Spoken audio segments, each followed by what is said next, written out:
iniciamos. Lo primero que tenemos que iniciar, mis queridos amigos, es con una temática interesante en relación con una introducción analizando el hecho jurídico como tal. Empezamos a revisar el siguiente comentario. El hecho jurídico, lato sensu, es un acto humano, aunque también podemos decir que es un hecho. Y cuando hablamos de hecho, podemos decir que es un hecho humano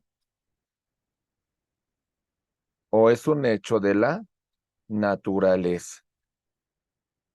Pero en ambos casos se producen consecuencias de derecho.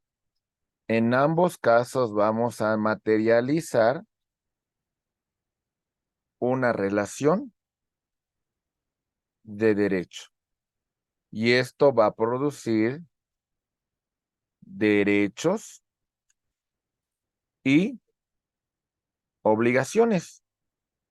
Muy bien. Ok. ¿Qué es el hecho jurídico en estricto sensu? Vamos a dividirlo hecho jurídico en dos. En estricto sensu y el acto jurídico. ¿Qué es el hecho jurídico en estricto sensu? Ahí va. Hecho humano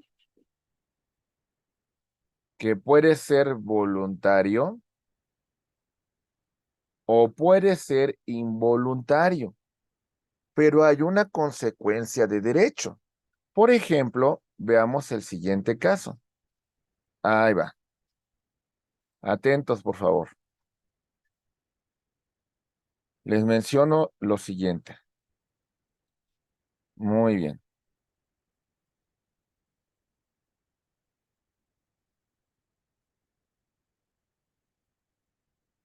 ¿Qué tenemos acá? ¿Qué podemos ver, mis queridos amigos? Un Un, ac- caos.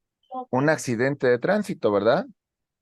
Sí. La pregunta es, ¿ustedes creen que las personas que intervinieron en este accidente tuvieron la intención o el propósito de que esto ocurriera? No, No, ¿verdad? Pero al final de cuentas, aunque es un hecho humano involuntario, hay consecuencias de derecho, ¿verdad? Sí. Hay tema de una reparación material que se debe de realizar. Y si hubo lesiones, pues hay una mayor consecuencia. Se produce una consecuencia de derecho, aunque no hayamos tenido la intención de que eso ocurriera. Muy bien. Ok.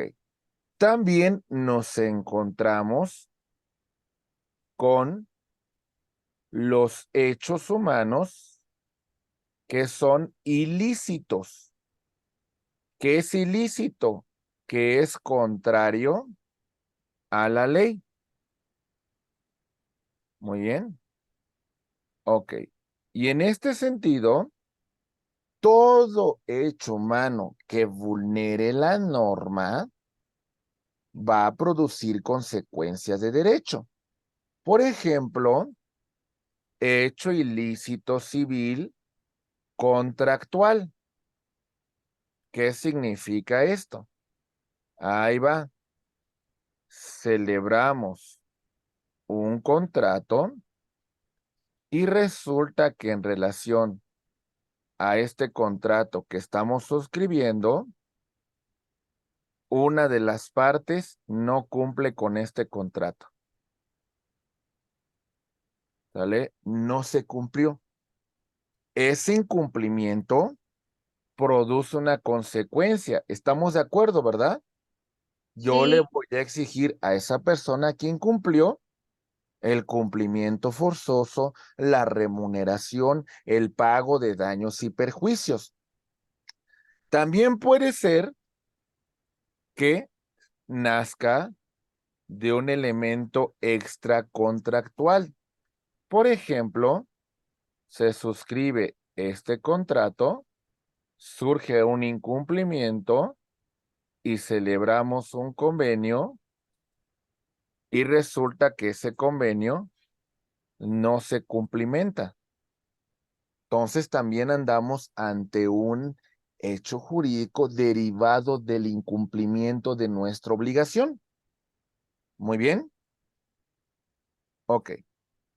Del derecho civil, vamos a partir de esta teoría del acto y el hecho jurídico, también surge el tema penal, que en este supuesto vamos a hablar de la intención de lesionar el bien jurídico tutelado, a la cual a esta intención la conocemos con el nombre de dolo, o al tema imprudencial, que no se tenía la intención de producir consecuencias, hablamos de culpa, ¿vale?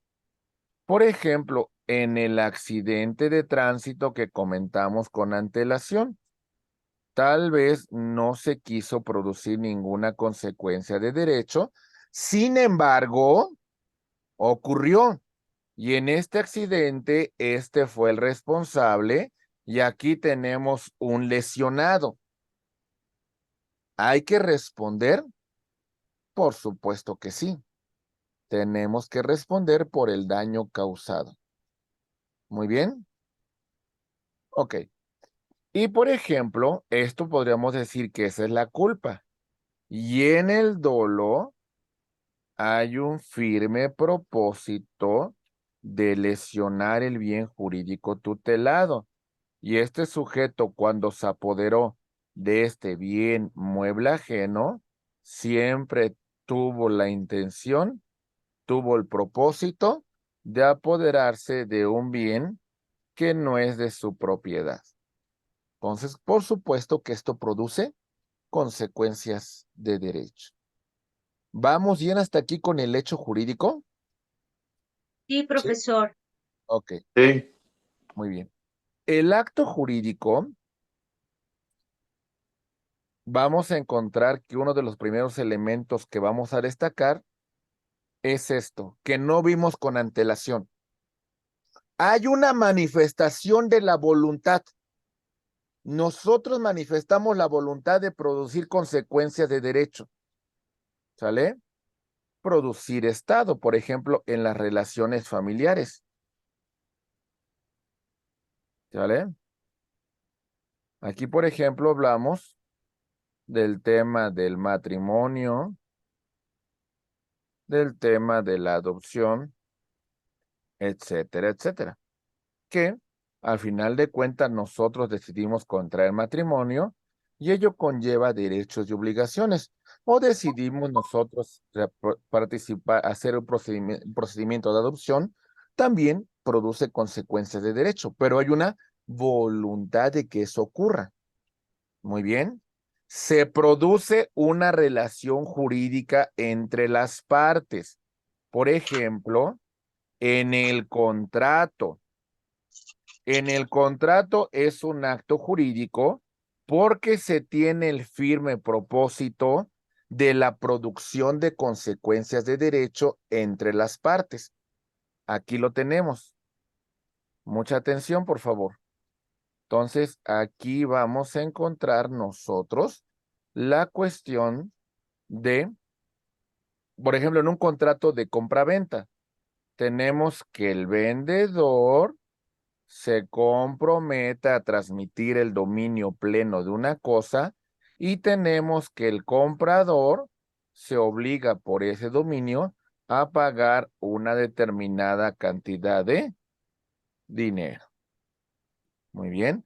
Hay derechos y obligaciones que son recíprocos.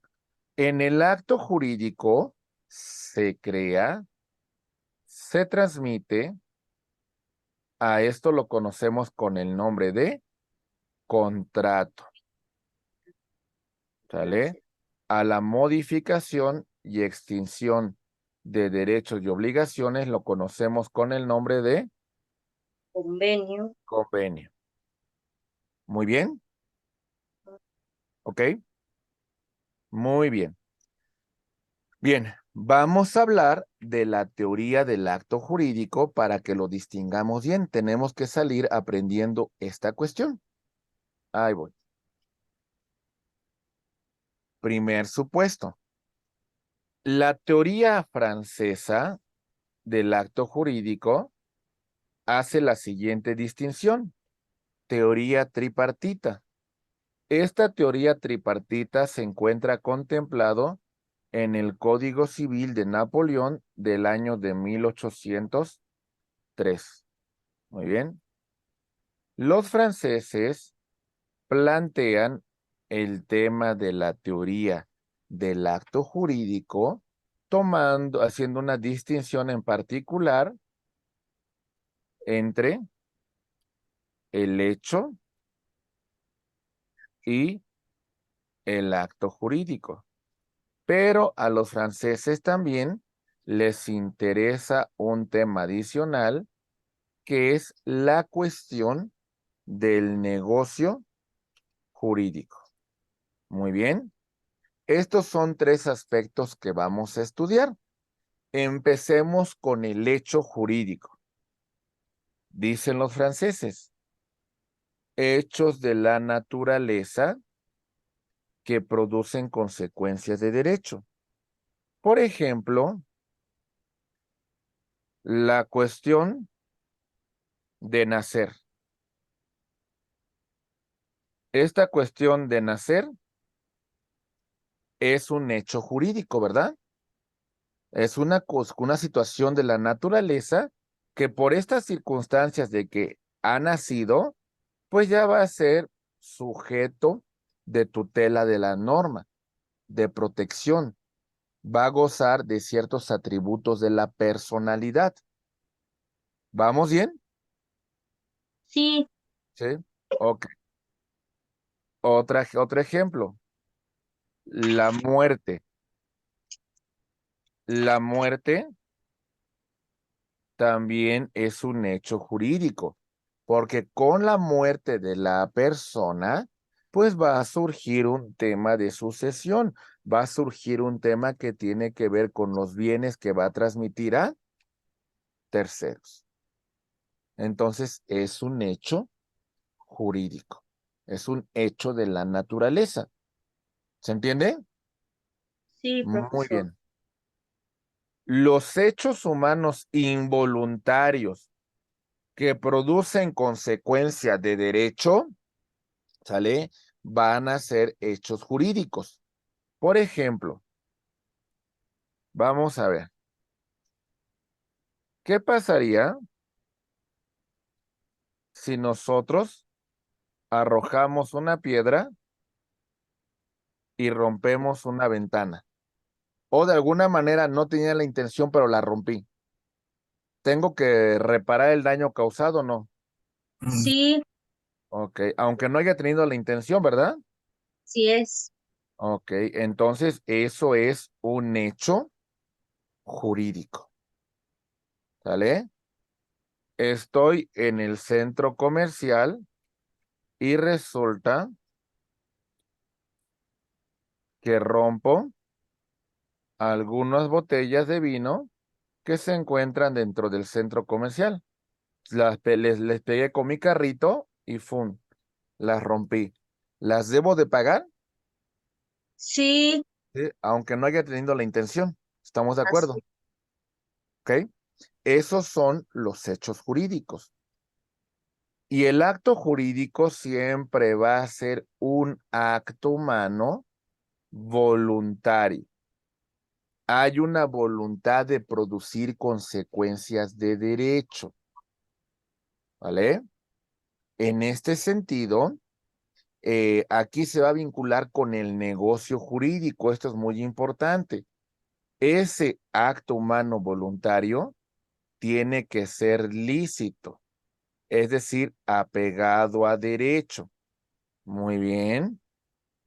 Es muy importante que se tenga la intención, que se tenga la voluntad de producir consecuencias de derecho.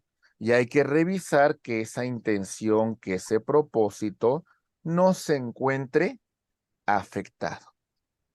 Muy bien. Ok. Veo que me hacen una pregunta. Reparar el daño. Bueno, hay que reparar el daño, como nos dice Marta, aunque haya sido no intencional, hay que reparar el daño, por supuesto. Entonces, esta es la visión que tienen los franceses en el Código Civil en relación al hecho y al acto jurídico. ¿Está clara la postura francesa? Ahora Sí, vamos a ver la profesor. postura alemana. Ahí va. Lo dividimos en hecho y acto jurídico. Y dice, los hechos son de la naturaleza. Ya mencionamos cuáles son. Y habla de los hechos humanos, voluntarios o involuntarios. Pero en el caso de ser voluntarios, posiblemente estos no se encuentran como tal regulados en la ley y no significa que sean ilegales, ¿eh? Regulados, o en todo caso son actos humanos ilícitos, ¿sale? Es decir, que son contrarios a derecho, que vulneran la norma. Muy bien, porque los actos jurídicos van a ser los siguientes. Son lícitos, apegados a la ley, son voluntarios, a la intención de producir consecuencias de derecho. ¿Entendemos entonces qué es el acto y qué es el hecho jurídico? En todo esto hay una realización de una hipótesis normativa para exigir el cumplimiento de una obligación. Ahí va. La norma es una norma hipotética. Todo lo que establece este Código Civil son hipótesis. ¿Sale? ¿A qué me refiero? ¿Estas hipótesis ya se han materializado? Todavía no.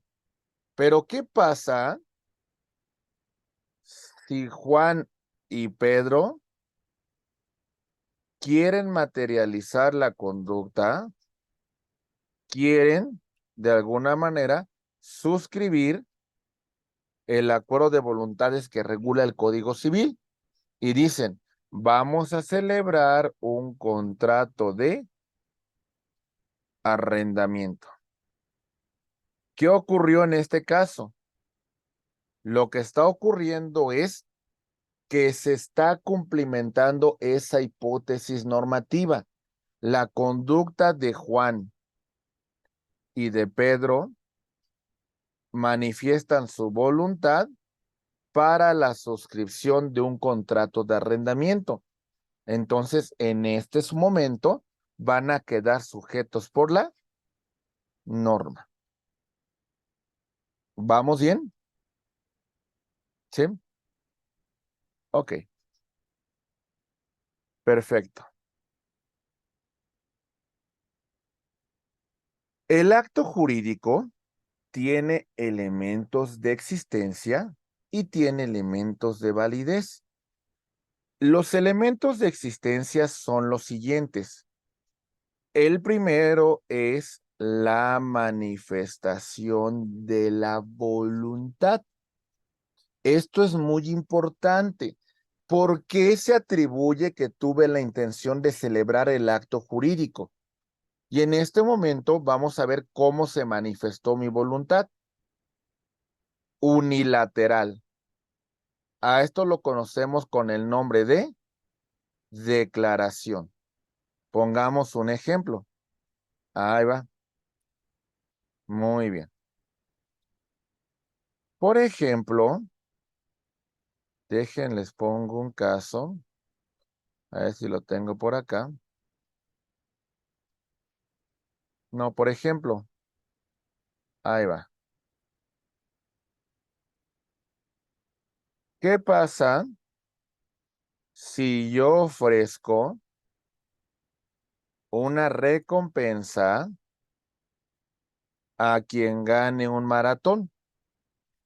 Yo me comprometí, hice una manifestación unilateral de la voluntad frente a terceros, en los cuales me comprometí que al primer lugar íbamos a darle un premio de 10,000 pesos.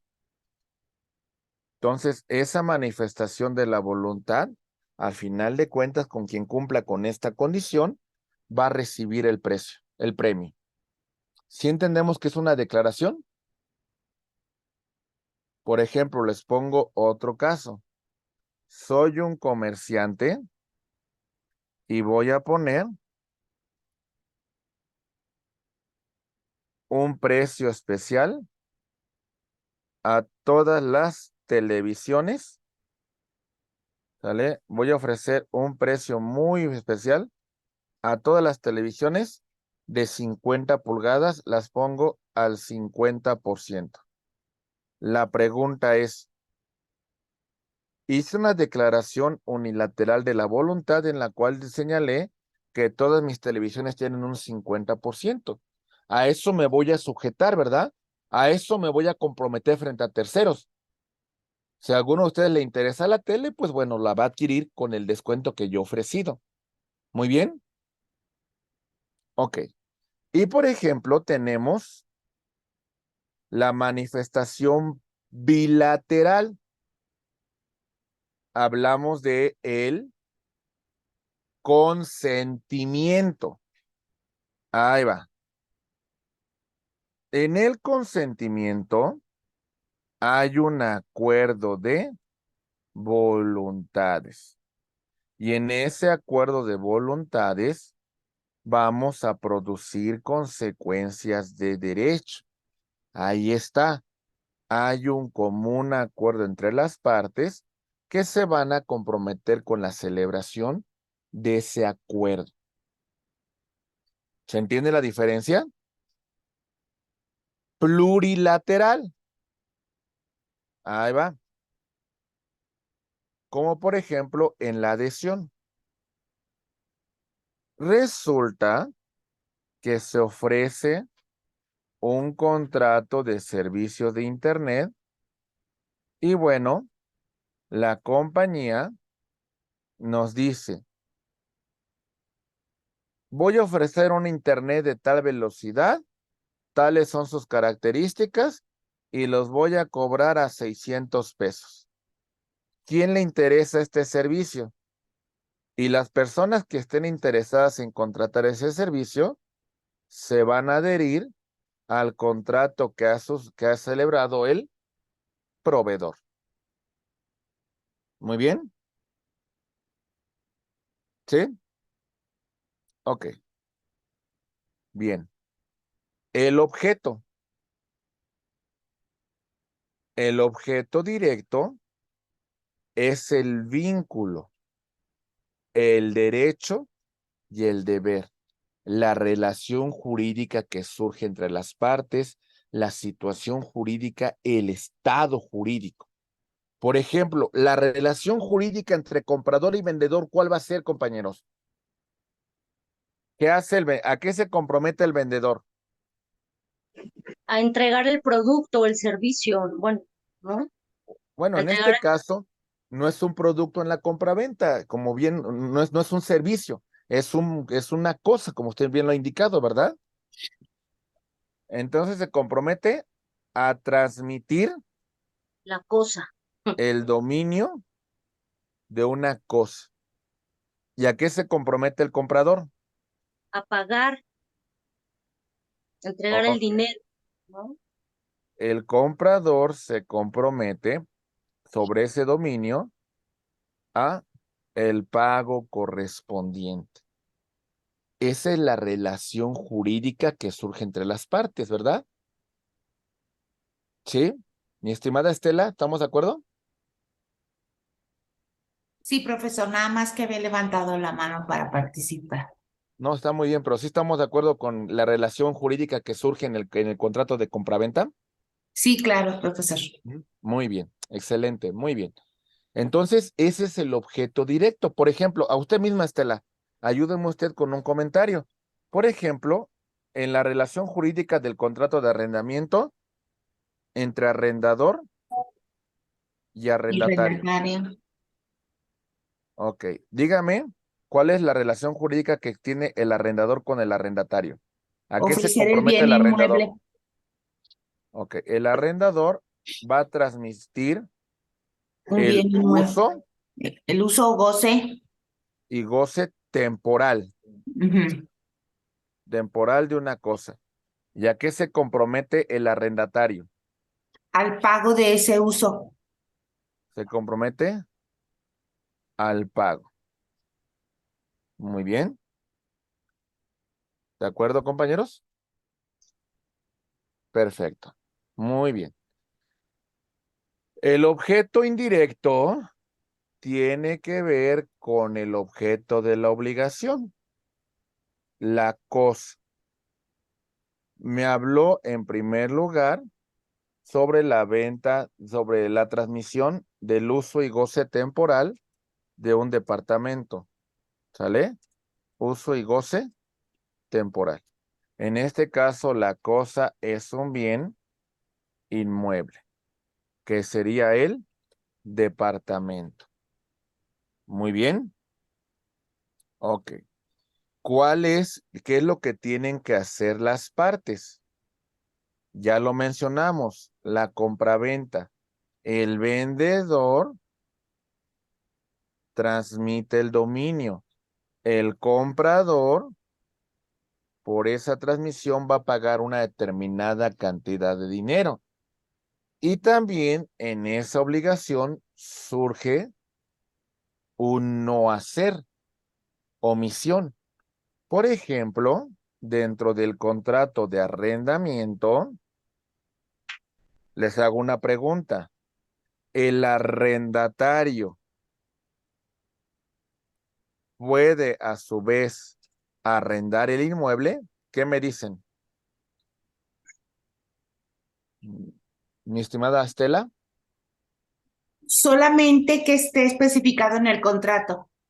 que en este caso le damos un subarrendamiento. Muy bien. Mi estimado Francisco. Comparto la opinión que ya dijeron. Ok, muy bien. Entonces hablamos de que a final de cuentas puede existir una omisión en la cual si no se especifica en el contrato, el arrendatario no puede subarrendar el inmueble. ¿Sale? Si no está en el contrato, se acabó. No puedes, omisión, no debes de realizarlo. Muy bien. Y algunos actos jurídicos requieren el elemento de la solemnidad. Hay una forma especial de la realización del acto jurídico. Por ejemplo, en el contrato de matrimonio, me voy a casar en una kermés. ¿Eso puede ser posible, compañeros? No. No, ¿verdad? Entonces, este matrimonio se tiene que realizar ante el oficial del registro civil. ¿Estamos de acuerdo, verdad? Porque Sí. inclusive podré casarme hasta con el obispo, con el papa, con lo que ustedes quieran, compañeros. ¿Y qué creen? El matrimonio religioso, pues como tal, no es un matrimonio que tenga efectos para el Estado. Hay que cumplir con la solemnidad de celebrarlo ante un oficial del registro Civil. civil. Muy bien. ¿Estamos de acuerdo? Muy bien. No todos los actos jurídicos requieren esa solemnidad. ¿Vale? Muy bien. Seguimos.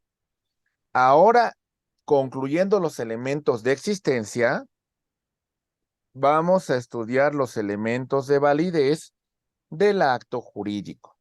Y entre estos elementos de validez, vamos a hablar de la capacidad. ¿Vale? La capacidad implicaría el dominio pleno en razón de la mayoría de edad que tienen las partes al momento de realizar el acto jurídico. ¿sale? No se ve afectada porque al final de cuentas están en ese ejercicio pleno de sus derechos. Recuerden que la capacidad se va a dividir en dos. ¿Ok? Capacidad de goce Capacidad de ejercicio. y la capacidad de ejercicio. Muy bien. Ok, ahí va. La capacidad de goce la vamos a tener desde nuestro nacimiento y la vamos a perder con nuestra muerte. Y la de ejercicio, que implica un tema de autonomía, la vamos a ejercer con la mayoría de edad y con la plenitud de facultades para tomar decisiones de mutuo propio. Muy bien. Ok, muy bien. En el caso de que no estemos en plenitud de facultades, entonces vamos a regresar a este punto y tenemos que ser representados por un tutor. ¿Vamos bien? Sí, Ok, muy bien. Como mencionamos, la capacidad se va a ver afectada en el caso de los menores de edad. Un menor de edad no puede realizar un acto jurídico por mutuo propio. No Requiere puede. estar representado por sus padres en ejercicio de la patria potestad, ¿vale? Por su tutor, en el caso de que no tenga padres que lo ejerzcan o abuelos, o en su caso por el juez de lo familiar, que también velará por sus derechos. Y el tema de la interdicción me implica que va a estar sujeto a un tutor que lo va a representar en actos jurídicos. Muy bien. Ok. ¿Recuerdan que hablamos en la parte de los requisitos, los elementos de existencia del consentimiento? La voluntad es una parte muy importante. Por lo tanto, no tiene que verse afectada. Tiene que ser plena. Se ve afectada en estos casos. Violencia. ¿Sale? La violencia física o moral que se realiza contra una persona para la celebración del acto jurídico. ¿Sale? En este caso, si se logra demostrar esta violencia, el acto jurídico que se está suscribiendo sería nulo. ¿Sale? Tendría una nulidad plena. ¿Entendemos? La están obligando a contraer matrimonio. Si logra demostrar esta violencia física o moral, ese matrimonio tendría que quedar sin ningún efecto. ¿Está claro? Bien. Se ve afectada por la lesión y no confundirlo con la lesión en materia penal. La lesión en materia civil implica un tema de aprovecharse de una persona. Déjenles pongo el ejemplo para que les quede muy claro. Es tomar ventaja sobre una persona y nos vamos a aprovechar de la necesidad, de la miseria, de su situación económica, ¿vale? De su vulnerabilidad, etcétera, etcétera, ¿sale? Todo eso utiliza este sujeto para obtener un beneficio, para obtener un lucro que no le corresponde. Muy bien. Por ejemplo, lamentablemente en el COVID ocurrió que muchas personas, sabiendo la necesidad del oxígeno, subieron exponencialmente el valor de los tanques de oxígeno. Muy bien. En este sentido, esto pudiese conllevar a que estos pseudo comerciantes se aprovecharon de las personas necesitadas que por su situación se veían en la penosa necesidad de pagar el tanque de oxígeno en el precio que se solicitaba. ¿Está claro? Eso es una lesión. Me aprovecho de la necesidad de otra persona para obtener un lucro indebido. Seguimos. También se ve afectada por el error. El error es la falsa apreciación de la realidad. ¿Ok? Es decir, tenemos una percepción errónea sobre las cosas. Y bueno, ¿ello a qué nos va a llevar, compañeros? En este supuesto, esa falsa apreciación de la realidad la vamos a dividir de la siguiente manera.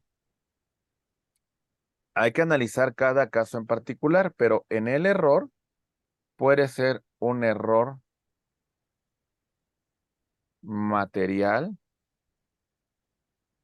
un error, bueno, empezamos por el material. Error en relación a la cosa. Quiero comprar un Rolex y resulta que el reloj es un Casio. ¿Sí? Esa es una falsa apreciación de la realidad, que esto pudiese conllevar a una nulidad. Depende de las partes, porque la nulidad, podríamos decir que depende del caso, es relativa y las partes pueden ratificarlo. A lo mejor se pedían $1,000 porque pensábamos que era un Rolex y a lo mejor como es un Casio, vamos a llegar a un acuerdo que vamos a ofrecer $400. Es decir, las partes lo pueden convalidar. Muy bien. Un error en cuanto a la persona. Ahí va. Un error en cuanto a la persona. Depende el caso, porque esto nos puede llevar a una nulidad absoluta. Por ejemplo, sujeto A se va a casar con su novia B, pero sin embargo B tiene una hermana gemela igualita a ella, que vamos a ponerle B2.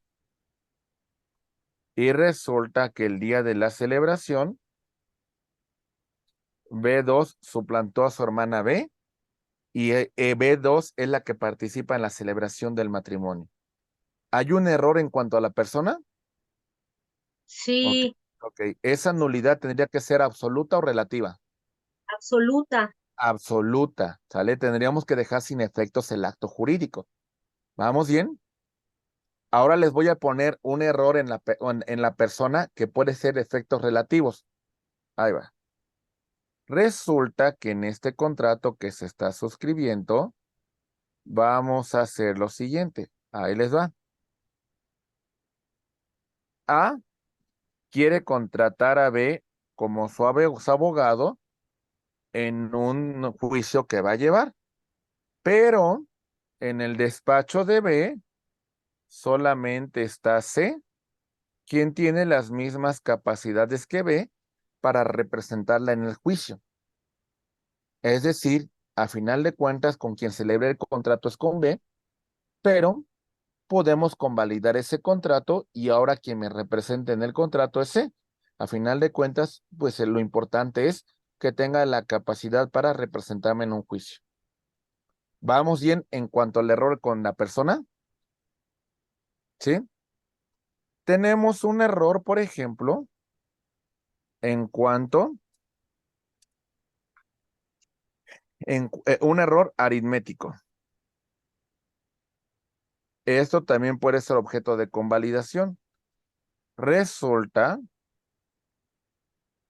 que voy a comprar un departamento pensando que tiene 120 metros cuadrados. cuando en realidad tiene 100 metros cuadrados. Eso puede ser objeto de una convalidación. ¿Lo entendemos? Sí, a lo mejor me lo estaban ofreciendo en 2 millones, pero como verificamos que no es la superficie que se establecía, a lo mejor podemos llegar ahí a un acuerdo y se acepta el pago de una menor cantidad. Muy bien. Ok. Y tenemos otro error que es un error de derecho. El error de derecho sí nos va a conllevar, compañeros, a una nulidad absoluta. Imaginen el siguiente caso. Resulta que A va a transmitir el dominio de su automóvil a B. Ok. Pero B tiene la noción que esa transmisión es a título gratuito, cuando A realmente en la transmisión de ese dominio pretende recibir una cantidad de dinero. ¿Se encuentran en el mismo supuesto? ¿Entienden No, que es el mismo acto? no. No, ¿verdad? Cada uno tiene una percepción distinta. Para A es una compraventa y para B es una donación. Esta situación nos va a conllevar a una nulidad absoluta en el acto jurídico. ¿Se entendió el error? ¿Sí? Muy bien. Dolo.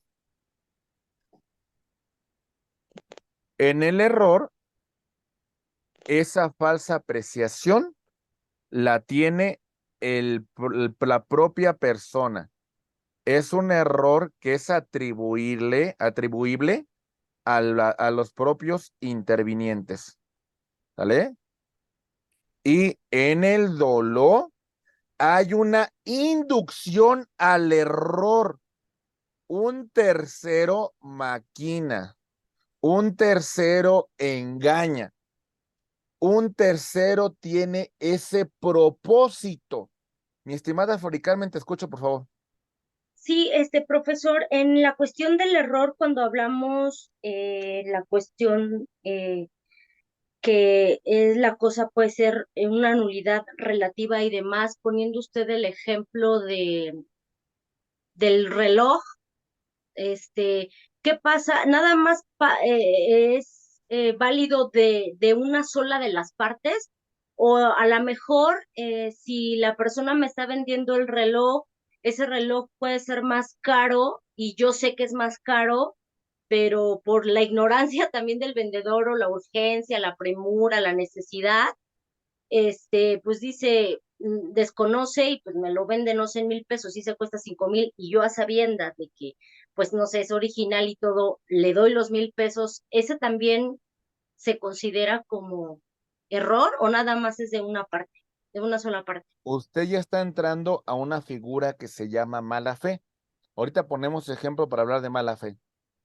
Ah, ok. ¿Sale? Muy bien. Sí. Ahorita llegamos a ese punto. Pero qué bueno Ah, que lo señala, ¿eh? Ahí va. Entonces, en el dolo hay una inducción al engaño. Hay un propósito de inducir al error a una persona. Veamos el caso de un reloj. Seguimos con el tema de los relojes. Aquí va. Muy bien. Entonces, este reloj realmente no es un Rolex. ¿Sale? El comerciante maliciosamente lo disfraza de un Rolex. ¿Sale? Lo pone muy bonito porque quiere inducir a los compradores a esa falsa apreciación de la realidad, cuando la realidad es una imitación y lo está vendiendo como un reloj original. De tal manera hace maquinaciones o engaños para que otra persona pues caiga en esa falsa apreciación de la realidad.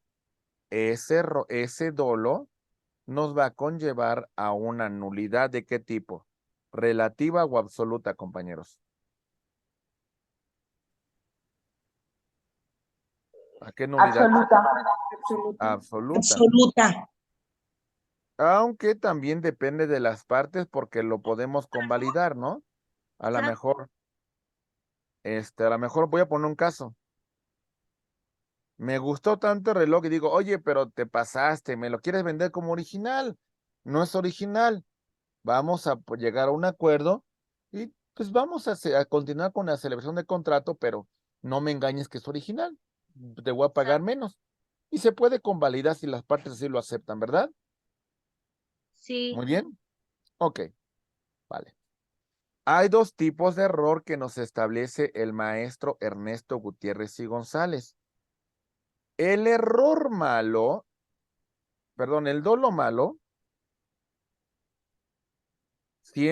normalmente va a traer como consecuencia una nulidad, porque en esto hay una inducción al engaño, hay una inducción al error, hay un propósito de obtener un lucro indebido. Muy bien. Y en el dolo bueno, normalmente es una exageración en relación a un producto. ¿Qué es lo que normalmente hacen los comerciantes, verdad? No, hombre, si te pones esta faja, te vas a poner bien acá. No, hombre, que si te tomas este producto, vas a ver qué maravillas trae. ¿Sale? No, hombre, mira, cómete ese taco, es el más rico que has probado. O sea, es una inducción que normalmente se realiza en el comercio. Y ello, pues, es una práctica común. Muy bien. Ok. ¿Se entendió del dolo? ¿Sí? Muy bien. Tenemos, ahora sí, la mala fe. Vamos a poner el ejemplo que usted nos señala, mi estimada Flori Carmen. Ahí le va. Resulta que a lo mejor el vendedor tiene mucho desconocimiento de lo que está haciendo y este es como fue un regalo que le hizo su mamá que ya, que ya ha fallecido y esta persona requiere ciertos recursos, dice, bueno, lo voy a vender y va con un sujeto que cuando lo ve dice, wow, es un Rolex. Este normalmente va a valer $10,000. Pero este sujeto, como no sabe ni lo que tiene, me está pidiendo $2,000 y yo viendo que él se encuentra en esa falsa apreciación de la realidad, le digo, ahí está tu lana y ahí vámonos. ¿Se entiende? Se dio cuenta del error, se dio cuenta de que de alguna manera no tenía conocimiento de lo que estaba haciendo y se aprovechó de ello para obtener un beneficio que no le correspondía. A eso se le conoce con el nombre de mala fe. ¿Sí le quedó más claro, mi estimada Flori Carmen? ajá. Por ejemplo, en ese caso del vendedor que actuó con mala fe, no hay castigo para él, o sea, pero si hubiera sido el vendedor, entonces el que recibe el producto sí podría demandarlo, ¿no? Entonces, como Bueno, para una parte, aquí por lo que entendí en el ejemplo que usted me señaló, ajá, quien realmente tuvo mala fe no es el vendedor, es el no, comprador. es el comprador, ajá, porque fue el Ah, que a sabiendas de lo que valía ese reloj, pues se aprovechó, ¿no? De su ajá. ignorancia o necesidad de lo que sea del vendedor. El Pero, por comprador ejemplo, se aprovecha del vendedor. Ok, ajá, o sea, lo que puede hacer el vendedor, en este caso, argumentando la mala fe, es señalar que el comprador se dio cuenta de esa circunstancia y actuó de mala fe, por lo que va a requerir el vendedor que se declare la nulidad del contrato. Sí, pero sí es importante demostrar que la parte compradora actuó de mala fe para dejar sin efectos el contrato, mi estimada Flori Carmen. ándele, a eso iba, a ese punto. ¿Qué pasaba con ese que actúa de mala fe? Porque si es el que está vendiendo, pues sí es como que es más común, ¿no? Decir yo que te estoy comprando, que me viste la cara, qué sé yo, pues sí te puedo demandar por, o ir a la nulidad, no sé. hacerlo nulo porque me estabas vendiendo gato por liebre, por así Ujú. decirlo, ¿no? Pero en este caso también por parte del vendedor, en este ejemplo práctico que nos señala, por supuesto que pudiese reclamar un tema de mala fe por parte del comprador. Ah, ok, sí. ¿Sale? Perfecto. Sí, Muy sí, me bien. quedo. Gracias. A sus órdenes. Muy bien. Entonces, sí está claro que tenemos que manifestar nuestra voluntad libre de cualquiera de estos vicios. ¿Sí? Sí, Muy bien. Seguimos. Ahí va. El objeto indirecto. El objeto tiene que ser posible. ¿Sale? Por ejemplo, ¿este objeto es posible, compañeros? Sí, ¿verdad? ¿Existe? ¿Sí o no? ¿Tiene una sí, existencia física? sí, en la Sí. naturaleza. Ok, ¿tiene una existencia jurídica? Sí, Sí, tiene una existencia física y jurídica. ¿Vamos bien? mm, Ok. Ahora bien, es el siguiente caso. Les digo, les voy a vender un caballo alado. ¿Qué me pueden decir de esto? Tiene una no, inexistencia. No existe en la naturaleza. A menos que sea un juguete.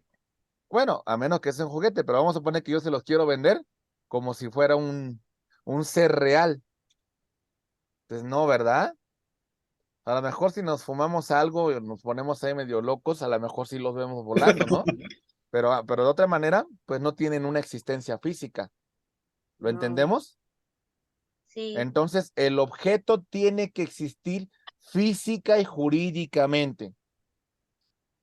¿Saben a qué me refiero con jurídico, verdad? Que sí, tiene que ser lícito, ¿sale? Porque, por ejemplo, la droga, los estupefacientes existen, sí, tienen una existencia física, ¿ok?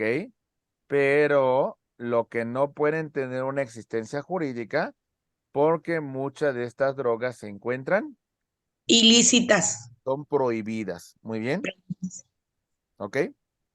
Muy bien. Seguimos y reiteramos. El objeto tiene que ser lícito, ¿vale? La ilicitud es un objeto que vaya contra la ley de orden público o contra las buenas costumbres.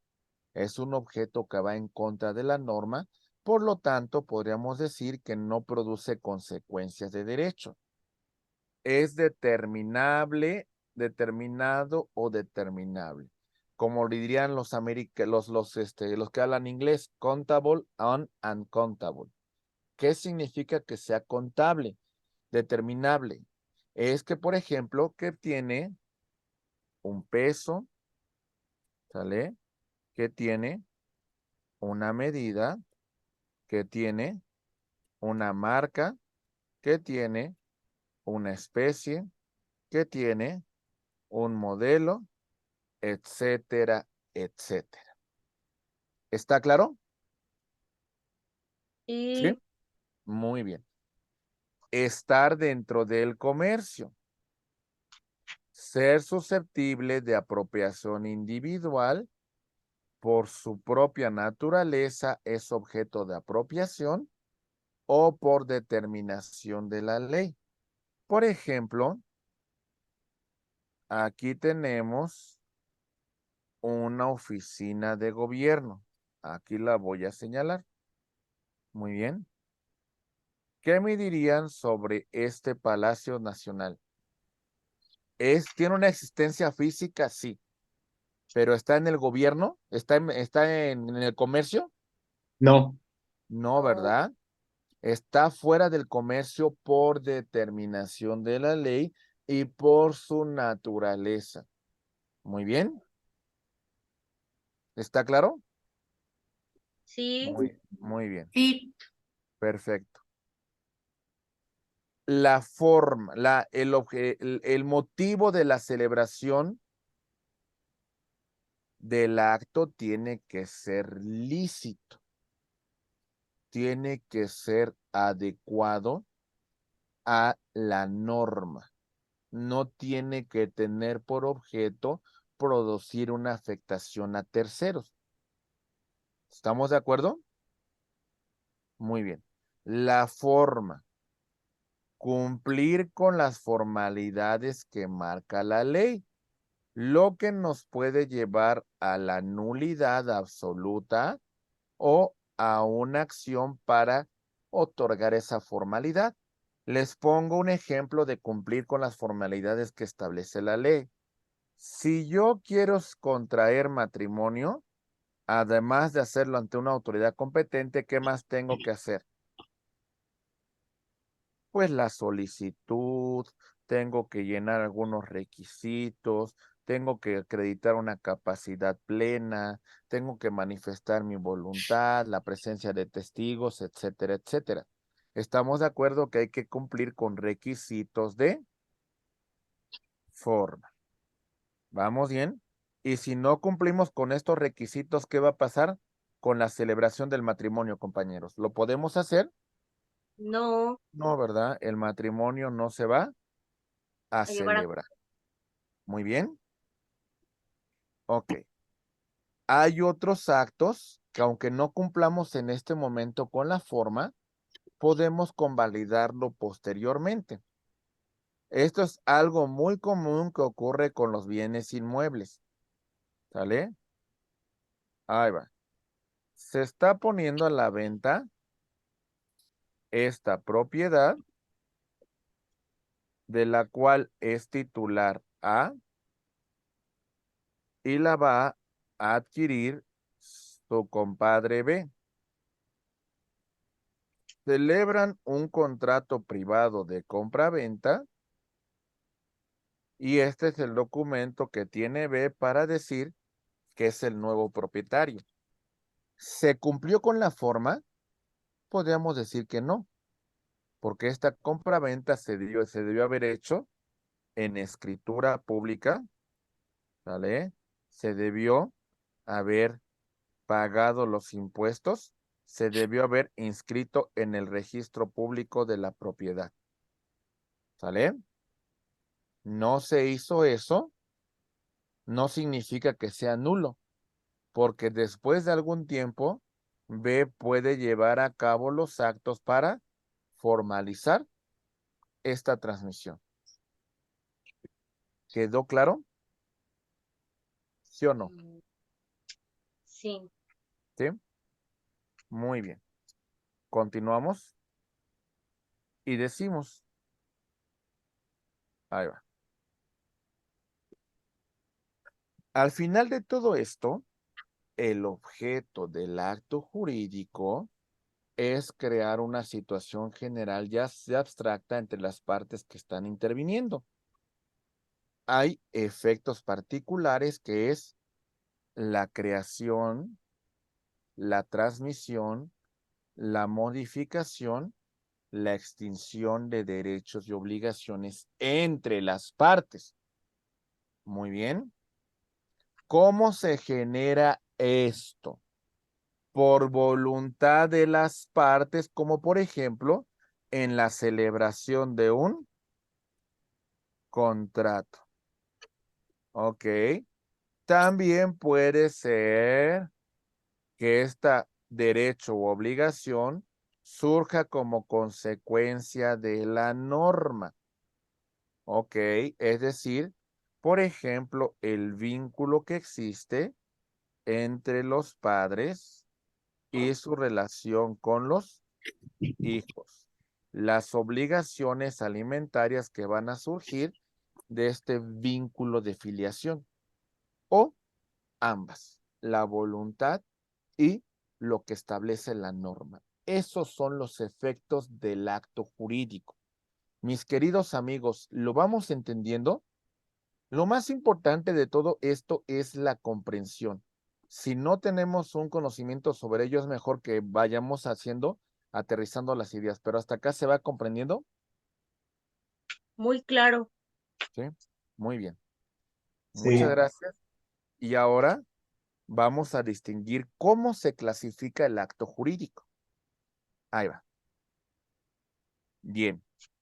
Vamos a clasificarlo de la siguiente manera. Por la voluntad de los intervinientes.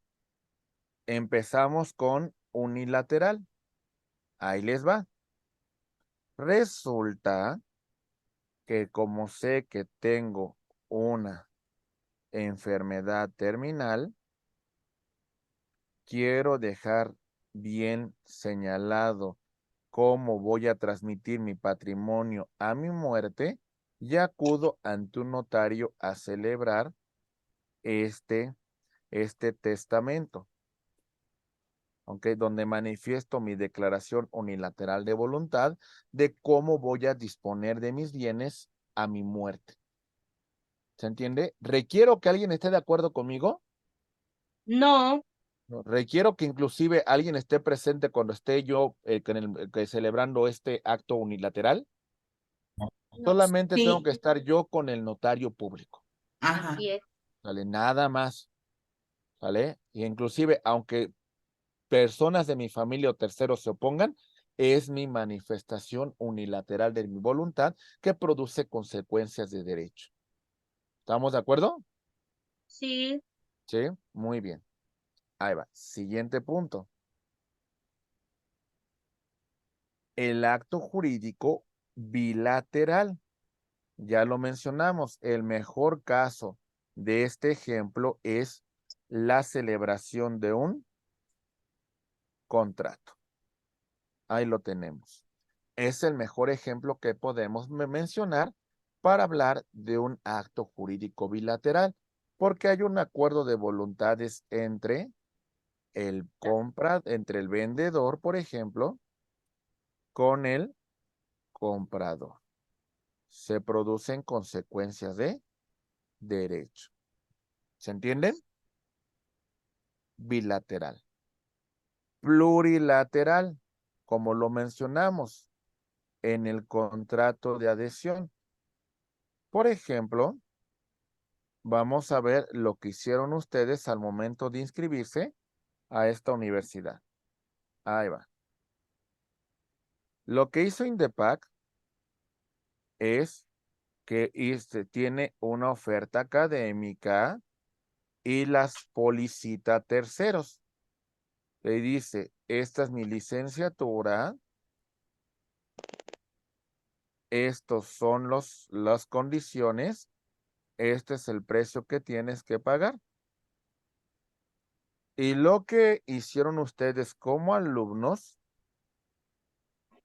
es adherirse a este contrato y entonces si les interesaba el proyecto, pues de alguna manera se adhirieron al mismo. ¿Se entiende? Muy bien, muy bien. Esto es un acto jurídico plurilateral por la finalidad de la prestación. Cuando es recíproco los beneficios, hablamos de un acto oneroso. Ahí va. Hablemos del contrato, por ejemplo, de arrendamiento. Ahí va. En este contrato de arrendamiento, ¿podríamos decir que es oneroso para las partes? Y la respuesta es sí. El arrendador tiene la carga de transmitir el uso y goce temporal de una cosa, ¿sale?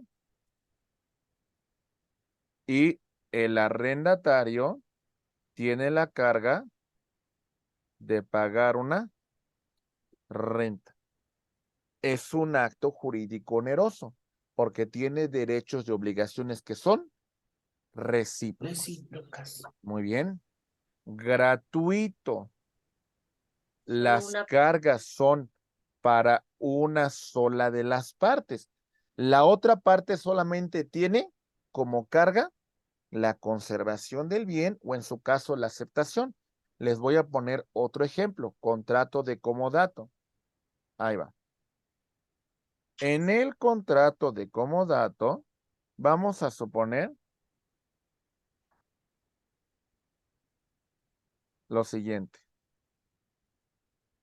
En algunos locales, en algunos establecimientos, tenemos este tipo de refrigeradores que nos da en comodato una compañía, ¿sale?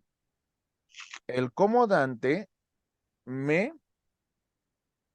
transmite el uso y goce temporal de una cosa. Y el comodatario no tiene, y esa transmisión de uso y goce temporal es gratuito. ¿Sale? La carga que tiene el comodatario es aceptar dicha transmisión de uso y goce temporal y cuando concluya este contrato, regresar el objeto al comodante. ¿Se entendió el ejemplo? ¿Sí? Muy bien. Ahorita vamos a ver también un montón de contratos, ¿eh? Así que pongan mucha atención. Por su forma,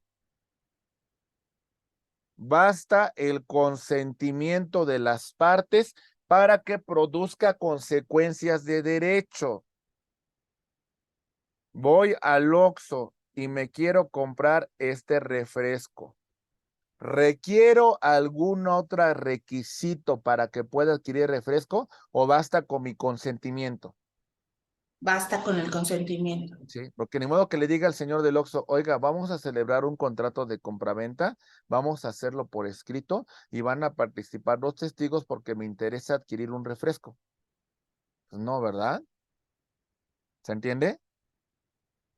Hay otros que por su forma son formales. Por ejemplo, en el caso que le señalé, la transmisión de una casa. Ahí va. ¿Esta transmisión tiene que cumplir con ciertos requisitos? Pues sí, ¿verdad? Hay que hacerlo en escritura pública, hay que pagar los impuestos, hay que ver que no tenga ningún pago atrasado, hay que inscribirlo en el registro público, etcétera, etcétera. ¿Sí? Muy bien. Y los solemnes requieren la intervención de una autoridad, como por ejemplo en el matrimonio. ¿Se entiende? ¿Sí? Ok. Cuando se encuentran reconocidos en la norma, son nominados. ¿Sale? Es decir, se encuentran establecidos, se encuentran plasmados en la ley. Si no se encuentran ahí, son innominados, pero sin embargo tienen que cumplir con los mismos requisitos que marca la ley. Muy bien. Ok. Profesor, un ejemplo de estos innominados. Por ejemplo, podríamos hablar del trueque. Ok, hay un intercambio de mercancías que de alguna manera podríamos decir que se rige por usos y costumbres, pero aunque en este supuesto hay que cumplir con los mismos requisitos del acto jurídico que hemos señalado, tanto de los elementos de validez como de los elementos de existencia. ¿Sí? Sí, gracias. Ok. Por el momento en que surten sus efectos intervivos. Hay un elemento muy importante que en este caso se requiere que las partes que suscriban el acto jurídico, ¿qué tienen que estar, compañeros? ¿Qué tienen que tener? Ser personas Personas. que tienen un elemento que se llama vida. Estamos vivos, ¿vale? Sí. Entonces, para que produzca consecuencias se da entre personas vivas. No que aquellos que quieren formalizar contratos de donación cuando ya no vive la persona. Es de que me lo donó en vida. ¿Y dónde está el contrato? ¿Y dónde está ese acuerdo de voluntades? Porque ese contrato debió surtir efectos cuando había vida. En este momento ya no tiene ningún efecto. ¿Se entiende? Sí. Muy bien. Mortis causa. Sus efectos se producen cuando la persona ya ha fallecido. Como por ejemplo, Las ¿en qué herencias. momento surte sus efectos un testamento? ¿En qué momento? Cuando muere la persona querida. Ok. Cuando fallece la persona. Cuando fallece la persona que va a ser objeto de transmisión sus bienes. En ese momento, entonces decimos que es un acto jurídico mortis causa. Muy bien. Ok. Por sus efectos constitutivos se crea una nueva situación de derecho. Ejemplo, en el caso de la compraventa, tenemos aquí dos personas que están interviniendo. Ahí va, cuidado con los micrófonos. Tenemos a la persona A y la persona B. La persona A es el vendedor que va a transmitir el dominio de una cosa que es de su propiedad. En este momento, él es el propietario. Cuando transmita el dominio de este bien y este otro pague por esa transmisión, ahora, ¿quién va a tener el carácter de propietario? El nuevo dueño. Ok, entonces Comprador. se produce una consecuencia de derecho. Sí. ¿Sí? Entonces se está constituyendo. En este caso hablamos que su efecto es constitutivo, porque ahora usted se va a convertir en el Dueño. propietario. ¿Sale? ¿Vamos bien? Sí. Ok, efectos declarativos. Solamente se reconoce un derecho preexistente que ya se tenía. Por ejemplo, en el contrato de arrendamiento, este es el propietario y está transmitiendo el uso y goce temporal al arrendatario, quien va a pagar una determinada cantidad de dinero. Si en un momento determinado el arrendatario no quisiera regresar el bien y se va a un juicio y el juez le regresa el bien a su propietario, ¿está constituyendo estás constituyendo un nuevo acto o está declarando un acto preexistente con antelación? Un acto preexistente. Persistente con antelación. En este caso hablamos de que él ya siempre ha sido propietario, que Sí. transmitió el uso goce temporal, pero al haber acreditado ese carácter de propietario, por eso en esta acción reivindicatoria le estamos regresando la propiedad. ¿Se entendió la diferencia entre constitutivo y declarativo? Sí. A ver si nos quedó claro. A ver, vamos a poner un caso y ustedes lo van a saber de forma muy puntual. Ahí les da. En el tema del matrimonio, se está celebrando el día de hoy que estamos a 10 de junio. ¿Ok? Sí. Pregunta es, ¿cuál era la situación jurídica de estos dos sujetos al día 9 de junio? Eran solteros. Se tenían esa situación, ¿verdad? Pero a partir de este momento, hablamos de que el acto jurídico está constituyendo un derecho o está declarando uno preexistente. Un No, está derecho. constituyendo nuevo. Un Está, derecho. está constituyéndose, porque ahora inclusive el estado de familia de estas dos personas cambia cuando están celebrando este Matrimonio. matrimonio. ¿Ok? Contrato. Ujú. Sí. Muy bien. Siguiente. Conmutativo.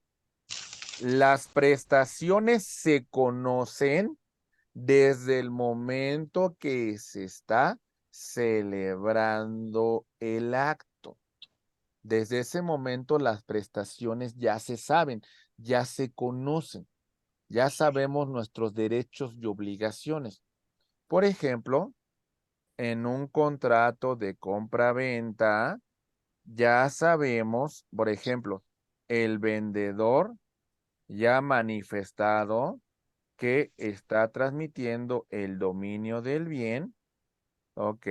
Y el comprador va a pagar de una determinada cantidad de dinero. Pero esto se conoce desde este momento que están suscribiendo el Contrato. contrato. Estos son efectos conmutativos y aleatorios. Está sujeto a un acontecimiento futuro e incierto. Muy bien. Por ejemplo, vamos a poner el tema de un casino. Ok, ahí va. Resulta que hoy se juega la final de la Champions League. Y bueno, sobre este casino, yo voy a realizar una apuesta y digo, le voy a apostar una cantidad de dinero a que el Inter de Milán será campeón de la Champions League. Este es un acontecimiento futuro incierto. ¿De qué depende que yo reciba un tema de o que gane yo una cantidad de dinero con motivo de esta apuesta que estoy realizando? De que se dé ese acontecimiento futuro e incierto, ¿verdad? A la cual Claro. yo le estoy apostando. Si no se da ese acontecimiento, pues mi dinero Se pierde. se pierde. Muy bien. Sí. Ok. Muy bien. Puros y simples. No se pone ninguna condición adicional. Se acabó. Es lisa y llana el acto jurídico que estamos suscribiendo. Por ejemplo, ahí va. Resulta